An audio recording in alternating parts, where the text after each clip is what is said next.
Baik, Bismillahirrahmanirrahim. Assalamualaikum warahmatullahi wabarakatuh. Alhamdulillahi rabbil alamin. Hamdan katsiran tayyiban mubarakan fih kama yuhibbu rabbuna wa yardah. Ashhadu an la ilaha illallah wahdahu la syarikalah wa ashhadu anna Muhammadan abduhu wa rasuluhu la nabiyya ba'dah. Allahumma salli wa sallim ala nabiyyina Muhammadin wa ala alihi wa sahbihi ajma'in, amma ba'd. Saudara-saudara sekalian, para peserta kelas tafsir yang dirahmati dan dimuliakan Allah Subhanahu wa taala. Alhamdulillahirabbil alamin. Senantiasa kita memuji dan bersyukur kepada Allah Subhanahu wa taala, sebagaimana tidak pernah kita berhenti menyampaikan salam dan salawat kepada Rasulullah sallallahu alaihi wasallam, kepada segenap keluarga dan para sahabat yang mulia. Kaum muslimin dan muslimat, saudara-saudara sekalian yang sempat hadir pada malam hari ini, insya Allah kita akan lanjutkan kajian tafsir kita pada kesempatan malam yang malam ke-8 ya, kalau salah di juz yang ke-7 ya, di juz yang ke-7. Baik, insya Allah malam ini ada satu kisah menarik yang tentu tidak kalah menarik dengan kisah-kisah sebelumnya yang akan kita angkat, yang kita bahas, yang ada di surat Al-An'am, ya, yang ada di surat Al-An'am, tentu di juz yang ke-7. Ya, kisah ini berkaitan dengan salah seorang rasul ya, yang tentu kita kenal, sering dengarkan, yaitu Nabiullah Ibrahim alaihissalam. Dalam salah satu episode kerasulan beliau, ya, tentu kita sering mendengarkan dan memang diceritakan panjang. Ya, kisah beliau ini panjang dalam Al-Quran, di beberapa surah disebutkan, dan antara lain di surat Al-An'am ini. Ya, ada banyak episodenya, ya, dan itu kita lihat nanti di sini bagaimana dakwah Nabi Ibrahim alaihissalam, terutama pada aspek metodologi dakwah beliau kepada umatnya, ya, kepada umatnya. Baik, Ibrahim alaihissalam ini kalau kita lihat di silsilah para rasul, ya, silsilah para rasul, beliau itu berada pada urutan yang ke-6, ya.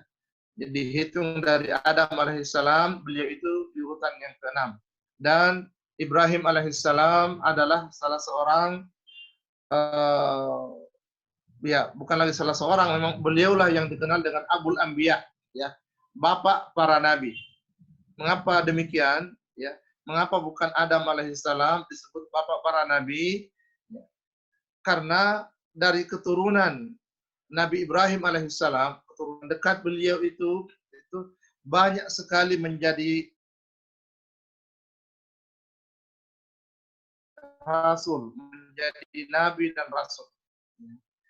Yang menjadi rasul saja beliau itu ada 16. Belum lagi yang menjadi nabi, tentu banyak. Makanya beliau dikenal dengan Abul Anbiya, bapak para nabi. Iya.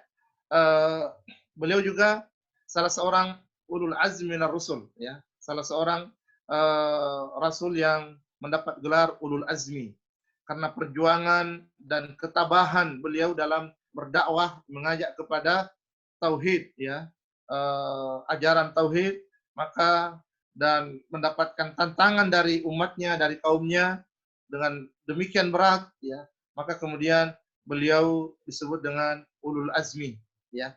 Antara lain itu ada Rasul sallallahu alaihi wasallam, kemudian Nabiullah Musa alaihissalam, kemudian Nabi Nuh dan Nabi Isa alaihissalam. Itu semua 5 orang nabi atau rasul yang dikenal dengan ulul azmi. Nabi Ibrahim alaihissalam ini kalau dilihat dari sejarah kelahiran beliau itu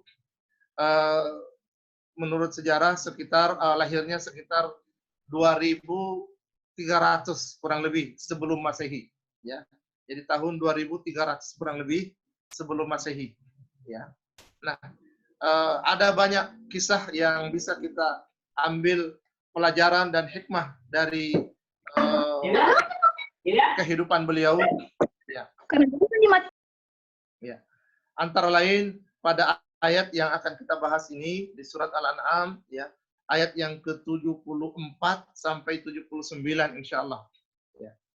Nah, jadi sebagai pengantar sebelum masuk ke ayat ini, ya, Nabi Ibrahim alaihissalam itu diutus, ya, karena memang lahirnya di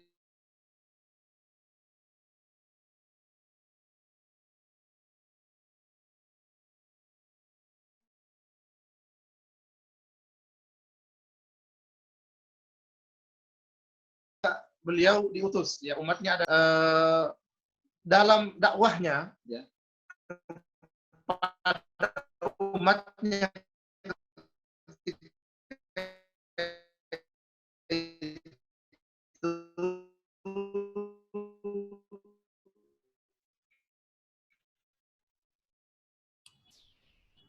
ya,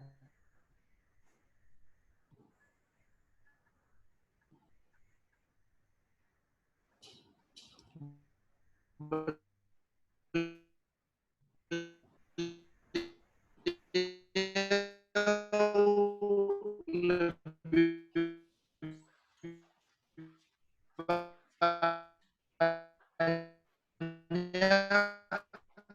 menggunakan metode apa hujjah, ya, metode hujjah atau metode logika, ya, pendekatan logika dalam berdakwah, ya. Dan itu kita lihat dalam beberapa episode sejarah beliau itu selalu seperti itu, ya. Nah, kita lihat ayat ini, ya. Wa idh qala Ibrahimu li abihi Adam.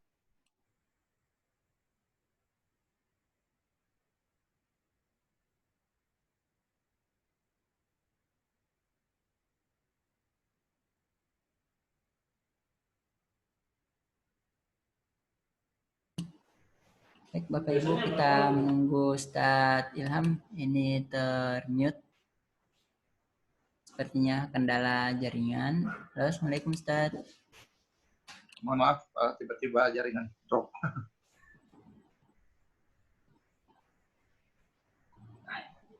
Halo, ya. Ustadz. Ya. Saya lanjutkan, ya. Ya, Ustadz, silahkan Ustadz. Ya, bismillahirrahmanirrahim. Para peserta kelas tafsir yang dirahmati Allah. Ya, saya lanjutkan. Ya, mohon maaf tadi tiba-tiba jaringan tidak stabil. Tadi kita sudah mengawali ayat ini dengan menyampaikan bahwa Ibrahim alaihissalam itu pertama-tama mendakwah keluarga dekatnya. Dalam hal ini adalah ayahnya sendiri, Azar.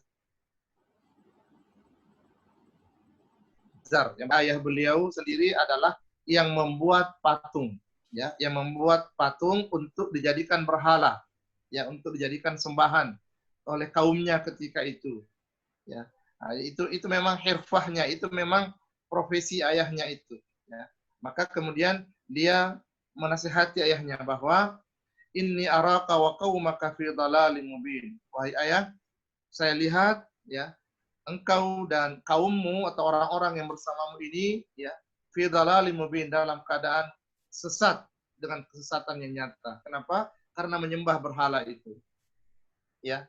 Lalu kemudian ayat berikutnya, wa kadzalika nuri Ibrahim malakut as-samawati wal ard wal yakuna minal mukminin.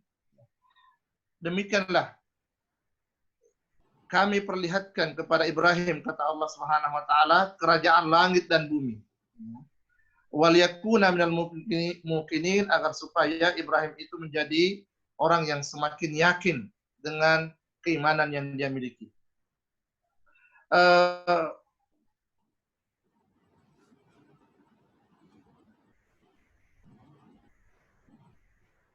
Tadi metode dakwah yang dipakai Ibrahim alaihissalam adalah, di antara metode-metode yang lain adalah pendekatan logika, ya, pendekatan logika. Nah, Allah Subhanahu wa taala, ya, telah memberikan pemahaman yang baik kepada Ibrahim alaihissalam dalam hal ini, dalam melihat fenomena dan tanda-tanda alam, ya, terutama yang berkaitan dengan benda-benda langit, karena kebetulan umat yang beliau akan dakwai ketika itu adalah umat yang menyembah bintang, bulan, dan matahari. Jadi benda-benda langit yang terlihat di malam hari dan siang hari itu disembah oleh kaumnya Nabi Ibrahim alaihissalam. Nah, lalu kemudian beliau ingin mendakwai mereka dengan pendekatan logika tadi. Sering kita membaca atau mendengarkan penjelasan dari atau ada buku yang kita baca yang mengatakan bahwa Ibrahim dalam pencarian ya atau mencari Tuhannya ya. Jadi Ibrahim mencari Tuhannya ya. Makanya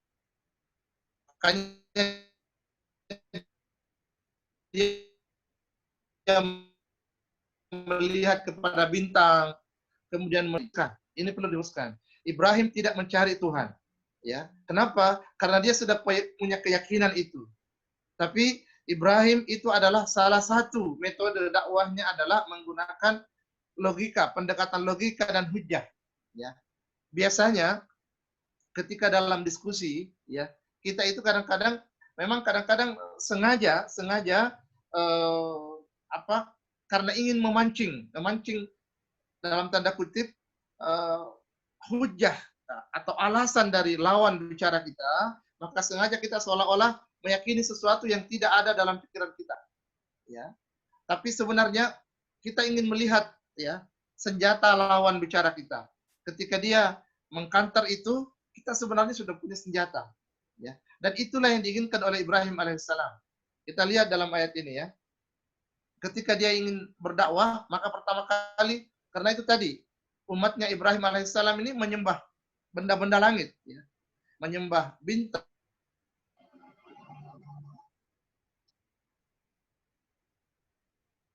dakwah mereka. Ibrahim suatu ketika mereka sementara menyembah bintang, lalu mengajak, ya. Jadi dikatakan dalam ayat ini, falamma janna alaihi al-lailu ra'a kaukaba. Ketika waktu malam sudah tiba, ya, malam sudah datang, ya, sudah gelap, ra'a kaukaba. Dia melihat bintang di langit. Dia melihat bintang banyak sekali dan itu yang disembah oleh kaumnya ketika itu, umatnya ketika itu. Lalu dia ingin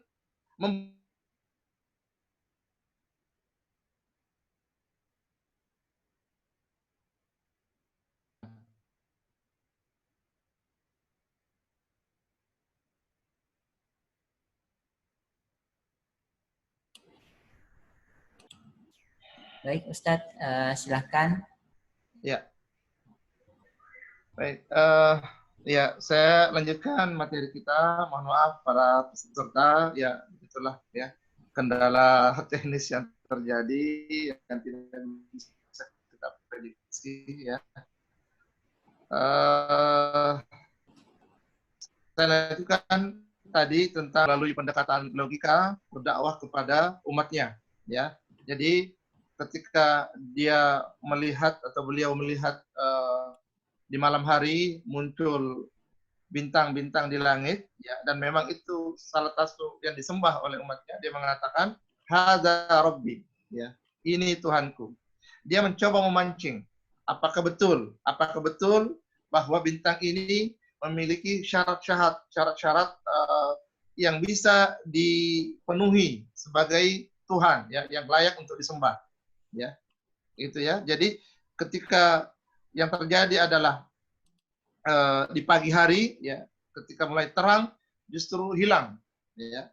Hilang itu bintang, maka beliau mengatakan la uhibbul afilin. Aku tidak suka yang menghilang ya. Jadi mulai dia membangkitkan cara berpikir umatnya itu bahwa Tuhan itu tidak boleh menghilang. Tuhan itu harus hadir selalu dengan kita. Nah, bintang yang kalian sembah selama ini itu di malam hari muncul, tapi kalau siang tidak ada. Ya, kalau siang tidak ada. Seperti itu. Kemudian, falamma ra'al qamara bazigan qala hadza rabbi. Ya. Malam berikutnya dia beralih, bukan lagi bintang, ya. Karena sudah menyimpulkan bahwa bintang bukan. Ya. Lalu bulan, dia melihat hadza rabbi. kayaknya ini Tuhan kita ini. Inilah Tuhan kita, ya. Bulan yang beliau lihat. Tapi apa yang terjadi? Ya. Falamma afala qala la illam yahdini rabbi la akunanna minal qaumid dhalin. Tapi ternyata yang terjadi adalah bulan juga menghilang di pagi hari, ya. Sama nasibnya dengan bintang tadi. Akhirnya dia mengatakan bahwa ini juga berarti bukan Tuhan yang kita cari, yang seharusnya kita sembah. Kenapa? Dia tidak punya syarat, ya, Tuhan yang harus disembah. Ya. Akhirnya dia mengatakan kalau Tuhan tidak memberikan petunjuk kepada kita, maka bisa jadi kita ini akan menjadi orang-orang yang ad-dhalin, orang yang sesat. Ya. Falamma ra'a asy-syamsa bazighatan qala hadza rabbi, hadza akbar. Nah, di pagi hari ketika siang yang menyinari mereka adalah matahari.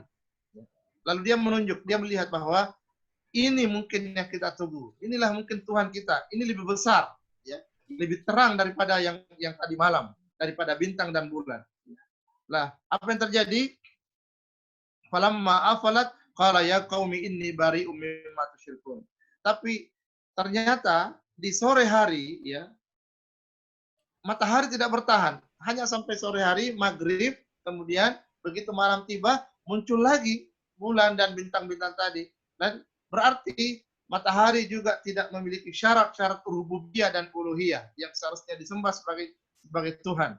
Akhirnya dia mengatakan, ya, inni bari'um mimma tusyrikun. Wahai umatku, saya berlepas diri daripada yang kalian sembah. Maksudnya bahwa bulan, bintang, matahari yang kalian sembah ini semua adalah hal-hal yang tidak benar, ya, bertentangan dengan tauhid, dan saya berlepas diri dari apa yang kalian sembah itu, ya.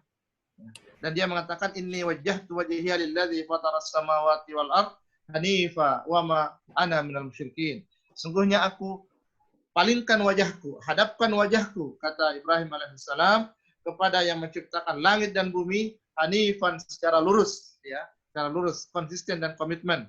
Wa ma ana minal musyrikin, dan tidaklah aku termasuk orang-orang yang musyrik. Nah, ini beberapa ayat yang kita bahas pada kesempatan malam ini berkaitan dengan metodologi dakwah yang dipakai oleh Nabiullah Ibrahim alaihissalam terhadap umatnya. Dan saya ulangi bahwa dalam berdakwah, hikmah yang kita ambil, pelajaran yang kita ambil adalah kita bisa menggunakan salah satu pendekatan seperti yang dipakai oleh Ibrahim alaihissalam, yaitu pendekatan logika, ya. Dan coba kita lihat bagaimana perjuangan Nabiullah Ibrahim alaihissalam dalam berdakwah kepada umatnya tanpa kenal lelah. Tapi apa yang terjadi? Yang justru menentang dakwahnya beliau justru adalah ayahnya sendiri. Ya, ayahnya sendiri. Jadi kita misalnya sebagai orang-orang yang selalu ingin beramar ma'ruf nahi mungkar, jangan pernah putus asa, ya. Bahwa yang namanya menentang kebaikan itu, amar ma'ruf itu ada saja. Bahkan bisa jadi orang yang terdekat dengan kita. Tapi jangan pernah putus asa, karena Allah Subhanahu wa taala akan memberikan petunjuknya kepada kita, akan memberikan pertolongan kepada kita insyaallah kalau kita semangat dalam menjalankan amar ma'ruf nahi mungkar ini, ya. Itu antara lain hikmah yang perlu kita ambil berkaitan dengan ayat ini. Kalau kita kaitkan dengan episode kehidupan Nabi Ibrahim alaihissalam, tidak di ayat ini tapi ada di surat Maryam misalnya dan di surat yang lain, ketika Ibrahim alaihissalam berdakwah ke Raja Namrud, ya, karena kebetulan di era beliau itu ada Raja Namrud yang mengaku sebagai Tuhan, ya. Ya. Ketika beliau suatu ketika menghancurkan berhala-berhala kaumnya yang disembah atas perintah raja itu, ya, disembah, ya. Dihancurkan semuanya kecuali patung yang sangat besar, berhala yang sangat besar, lalu kapak, ya, yang dipakai untuk menghancurkan dipakaikan, ya, digantungkan di leher itu yang patung yang sangat besar. Ya. Ini juga metode pendekatan logika juga yang dia pakai. Coba lihat. Nah, ketika hancur semua yang kecil, lalu orang-orang datang dan melihat kembali siapa yang menghancurkan ini. Ya. Nah, tersiar kabar bahwa yang selama ini menentang perintah raja untuk menyembah ini adalah seorang pemuda yang bernama Ibrahim. Hanya dia. Nah, maka tidak ada yang dicurigai, patut dicurigai kecuali Ibrahim ini. Dia yang ditangkap lalu dihadapkan dan ditanya, ya. Wahai Ibrahim, kamu yang melakukan ini? Ya. Apa kata Ibrahim? Oh, bukan. Lalu siapa lagi? Dia mengatakan, coba lihat. Siapa yang pegang kapak? Saya tidak pegang apa-apa. Siapa yang pegang kapak? Kapak itu ada di leher patung yang besar. Nah, mungkin dia yang menghancurkan semua ini, patung-patung kecil ini. Ya. Raja mengatakan, tidak mungkin. Itu kan tidak bisa bicara, tidak bisa bergerak. Nah, disitulah Ibrahim mengatakan, nah, kalau begitu, kenapa kamu sembah? Ya, sesuatu yang tidak bergerak, sesuatu yang tidak bisa bicara, tidak bisa berbuat apa-apa, kamu sembah, berarti ini keliru. Jadi, sama dengan yang tadi. Pendekatan logika yang hujah yang ingin ditekankan kepada Ibrahim alaihissalam, lalu berhasil beliau. Tapi Namrud bukannya sadar, ya, tapi dia malah semakin geram, marah, dan kemudian disuruhlah orang-orangnya untuk mengumpulkan kayu bakar, lalu Ibrahim dibakar di tumpukan kayu itu dilemparkan, ya, dengan maksud ingin menghancurkan Ibrahim alaihissalam dan dakwahnya terutama. Tapi yang terjadi seperti yang sering kita dengarkan kisahnya, Ibrahim alaihissalam malah selamat, ya, dari kobaran api itu, ya. Kenapa? Karena juga pertolongan Allah Subhanahu wa taala dalam firman yang sering kita dengarkan. Allah berfirman kepada api, memerintahkan api, ya naru kuni bardan wa salaman ala Ibrahim. Wahai api, jadilah dingin dan selamatkan jasad atau fisik Ibrahim alaihissalam. Jadi api tetap panas. Bagi orang lain api itu tetap panas, tapi bagi Ibrahim malah dingin, ya, dan dia tidak luka sedikit pun. Kenapa? Karena pertolongan Allah Subhanahu wa taala. Maka insyaallah saudara-saudara sekalian, ketika kita berjuang beramar ma'ruf nahi munkar, jangan khawatir. Allah akan selalu membersamai kita, Allah akan selalu menolong kita. Kadang-kadang tidak masuk akal, tapi insyaallah Allah akan memberikan pertolongannya. Ya, itu hikmah yang lain dari yang bisa kita ambil dari kisah Nabiullah Ibrahim alaihissalam, dan mudah-mudahan kita semua bisa menjadikan itu sebagai bekal kita dalam menjalankan amar ma'ruf nahi munkar. Kalau kita tidak bisa kepada orang lain, minimal untuk diri kita, atau orang-orang yang terdekat dengan kita, insyaallah. Ya. Saya kira demikian, ya, dan sementara saya serahkan dulu ke Pak Rahman sebagai host kita, insyaallah. Terima kasih, Pak Rahman. Syukran Ustadz atas materinya malam hari ini. Kita membahas tentang Nabi Ibrahim, meskipun Nabi Ibrahim ini banyak dibahas di beberapa surah yang lain. Sambil menunggu Ustadz akan menjawab pertanyaan yang sudah masuk. Namun bagi yang mau bertanya juga silahkan ditulis di kolom chat pertanyaannya. Nanti setelah selesai dijawab sesi pertama ini, kita akan menyampaikan juga pertanyaan-pertanyaan dari Bapak Ibu yang sudah dikirim di kolom komentar. Nah, baik, Ustadz, sudah ada beberapa yang masuk secara privasi. Ini dari Bu Erna. Assalamualaikum warahmatullahi wabarakatuh. Saya pernah mendengar kajian sepintas bahwa manusia yang tercerdas di dunia adalah Nabi Ibrahim alaihissalam. Mohon penjelasannya Ustadz, apa yang dapat kita petik hikmah dari kecerdasan Nabi Ibrahim alaihissalam untuk memotivasi diri kita dalam mengembangkan diri, itu Ustadz. Iya, kalau yang disebutkan manusia tercerdas, ya, ada beberapa rasul atau nabi yang lain juga disebutkan memiliki kecerdasan, ya, yang lain, ya. Bahwa beliau yang tercerdas bisa jadi iya, tapi yang lain juga banyak yang cerdas, pandai dan sebagainya, ya.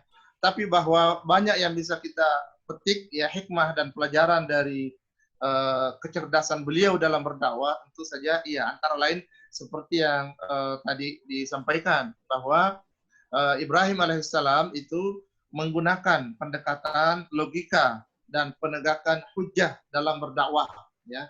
Dan beliau tidak gentar, ya, tapi sangat sabar, ya. Jadi gigih, semangat, motivasi dalam berdakwah, ya, tapi beliau sangat lembut hatinya. Bayangkan bagaimana beliau berdakwah kepada ayahnya, ya. Ayahnya sendiri yang menentang dakwah beliau, tapi beliau tidak marah, tidak jengkel, tidak meninggalkan ayahnya, Bahkan beliau kalau dalam ayat yang lain, coba lihat di surat Maryam, beliau bahkan mengatakan mendoakan ayahnya. Ya, saya akan mendoakan, meminta ampun kepada Allah untuk wahai ayah. Ya. Itu terakhir ketika ayahnya didakwai dan tidak mau, bahkan marah, wahai Ibrahim, engkau yang mencaci maki Tuhan kami. Tapi Ibrahim mengatakan, wahai ayah, kalau begitu kayaknya memang hidayah tidak bisa datang melalui saya, maka saya akan doakan kepada Allah untukmu agar diberikan ampunan. Sampai begitu Ibrahim alaihissalam. Ya.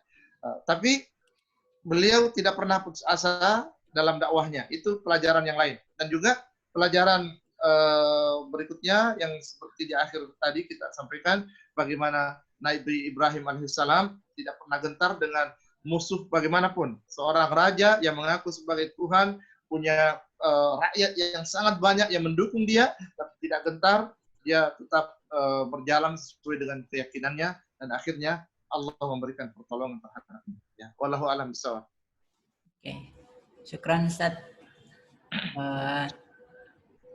Ini sedikit berbicara tentang menyembelih, karena di dalam sejarahnya Nabi Ibrahim juga ada menyembelih, Ustadz. Jadi yang ditanyakan, Ustadz, bagaimana jika ada orang atau satu keluarga menyediakan makanan berupa hasil kambing yang disembelih untuk dibawa ke sawah sebagai bentuk kesyukuran atas panen padinya? Mereka mengaku tidak menduakan Allah, apakah itu salah? Jika salah, bagaimana keyakinan orang tersebut agar tidak jika itu salah, bagaimana meyakinkan orang tersebut tidak melakukan hal yang sama atau mengulangi perbuatan begitu, Ustaz? Silakan, Ustaz. Iya, baik. Apa yang beliau tanyakan ini banyak sekali di masyarakat kita, ya, yang memang fenomena-fenomena seperti itu. Nah, memang kita perlu melihat dulu, ya, karena kalau kita tanya mereka, pasti jawabannya antara lain adalah ini bukan perbuatan syirik. Ya, kami ini dalam rangka untuk mensyukuri panen yang melimpah, misalnya, antara lain. Nah, tapi coba kita lihat apa yang dilakukan. Ya, jadi jangan hanya mendengarkan apa alasannya, tapi apa ritual yang dilakukan.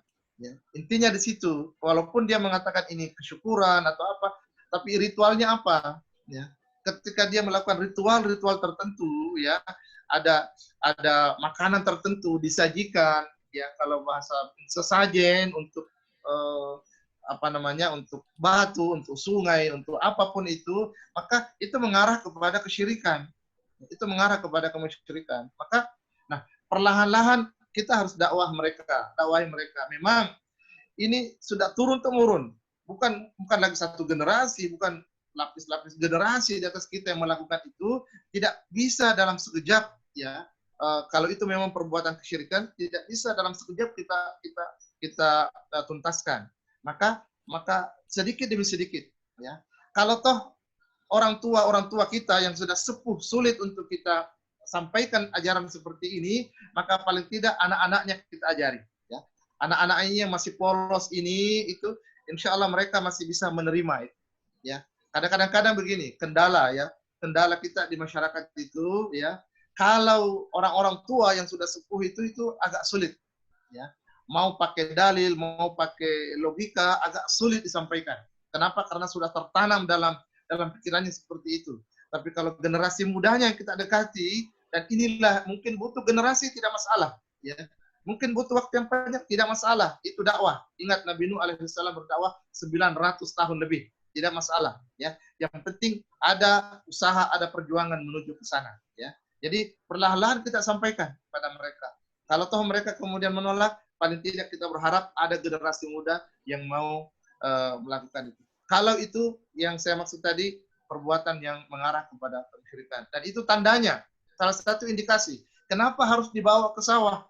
Kalau memang ingin bersyukur niatnya, cukup di rumah, ya, di rumah saja. Tidak boleh ke sawah, tidak perlu ke tempat-tempat tertentu. Lebih baik dilakukan kalau memang niatnya dalam rangka syukur kepada Allah Subhanahu wa taala, ya. Itu wallahu a'lam bishawab. Syukran Ustaz atas pertanyaannya. Ini ada yang masuk juga Ustaz secara privasi. Ustaz, bisa dijelaskan sedikit nih tentang orang-orang yang mengamalkan ayat-ayat tertentu seperti ayat kun bardan wasalaman ala Ibrahim Ustaz, dan agar dengan harapan orang itu bisa memegang api begitu Ustaz. Ya, Masya Allah, ini kalimat kuni bardan wasalaman ala Ibrahim adalah firman Allah Subhanahu wa taala, ya, perintah Allah kepada api, ya. Jadi jadi ini banyak perlu kita luruskan. Itu bukan baca-bacanya Ibrahim, ya. Jadi bukan Ibrahim alaihissalam yang baca itu, ya. Tapi itu perintah Allah kepada api agar menjadi dingin dan menyelamatkan Ibrahim alaihissalam. Ibrahim tidak pakai baca apa-apa.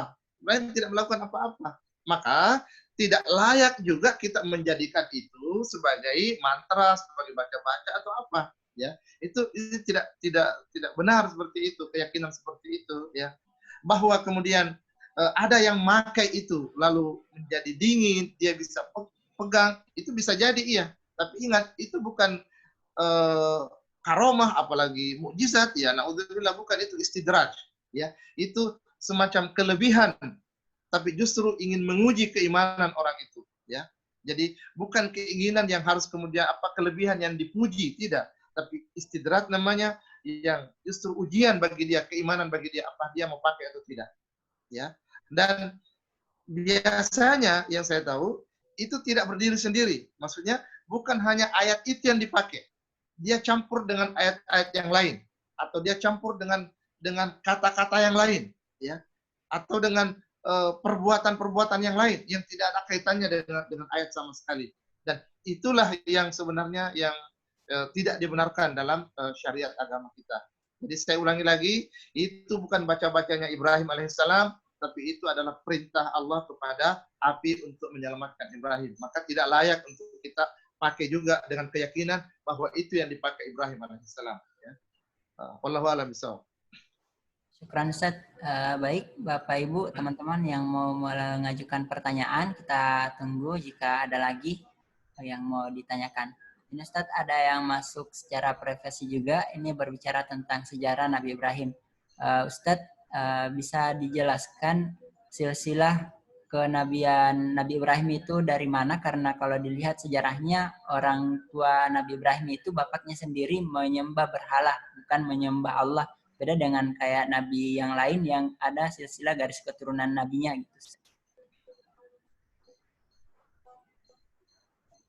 Iya, bismillahirrahmanirrahim.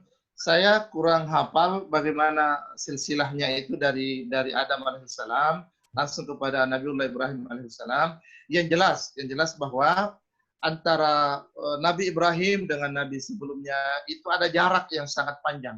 Ya, ada jarak yang sangat panjang. Dan jarak itulah yang membuat bisa jadi terjadi penyelewengan. Ya, jadi tidak mustahil, ya, bahwa jarak yang panjang itu kemudian menjadi terjadi perubahan-perubahan di masyarakat, ya. Jadi mohon maaf saya kurang hafal bagaimana silsilah keturunan Nabiullah Ibrahim, siapa ayahnya, lalu kemudian bagaimana neneknya dan seterusnya sampai kepada rasul-rasul berikutnya, ya. Mudah-mudahan pada kesempatan yang lain saya bisa cari referensinya, ya, supaya bisa kita lihat, ya, bagaimana keturunan beliau, ya. Wallahu a'lam bishawab. Ya, Ustaz. Syukran Ustaz. Alhamdulillah teman-teman Bapak Ibu yang sempat hadir pada kesempatan hari ini sudah terjawab semua pertanyaan-pertanyaan yang masuk pada kajian malam hari ini. Itu menandakan bahwa di kajian kali ini kita akan akhiri, dan kami mengundang lagi kepada Bapak Ibu, teman-teman semua untuk hadir di kajian besok di jam yang sama, dan insya Allah kita akan membahas juz ke-8 insya Allah. Nah, apa yang terkandung di dalam juz ke-8 boleh nih bagi yang tadarus atau membaca Al-Quran atau ada targetan 1 juz 1 hari, bisa dibaca Al-Quran juz ke-8 dan kita akan kaji bersama malamnya dengan Ustadz Ilham lagi. Ustadz mungkin sekian dan kami persilahkan untuk Ustadz untuk memberikan closing statement atau penutup pada kesempatan kali ini. Silahkan Ustadz. Ya, baik saudara-saudara sekalian, para peserta kelas tafsir yang dirahmati Allah Subhanahu wa taala. Alhamdulillah beberapa ayat di surat Al-An'am berkaitan dengan salah satu episode dalam sejarah Nabiullah Ibrahim alaihissalam, khususnya berkaitan dengan dakwah beliau, pendekatan yang dipakai ya dalam berdakwah itu kita sudah bahas ya.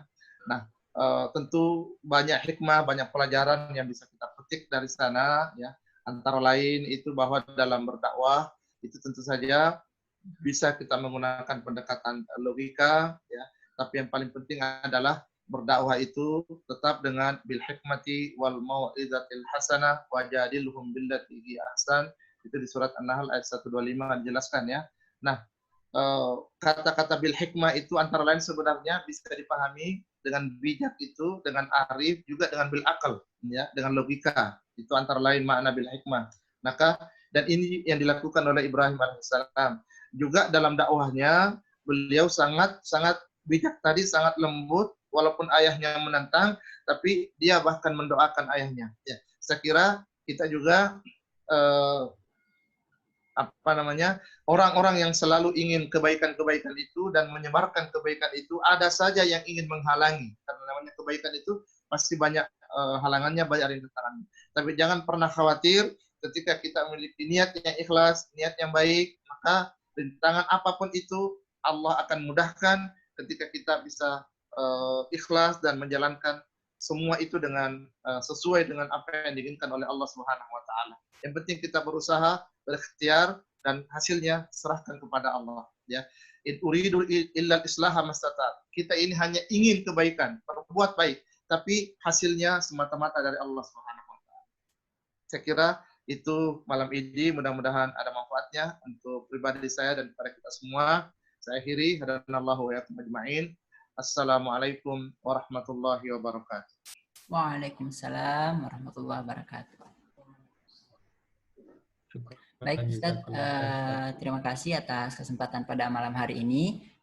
Kami mewakili pimpinan cabang dan seluruh amil yang bertugas di Dompet Duafa mengucapkan sekali lagi banyak-banyak terima kasih atas kesempatan meluangkan waktu untuk menyampaikan petuah-petuah pada kesempatan kali ini. Dan kami juga memohon maaf kepada Bapak Ibu sekalian dan juga kepada Ustadz atas kekurangan-kekurangan atau kesalahan-kesalahan teknis pada kesempatan kali ini. Dan kami akhiri dari kami kegiatan ini dengan membaca hamdalah. Alhamdulillahirrabbilalamin. Billahi fi sabilil haq, fastabiqul khairat. Assalamualaikum warahmatullahi wabarakatuh.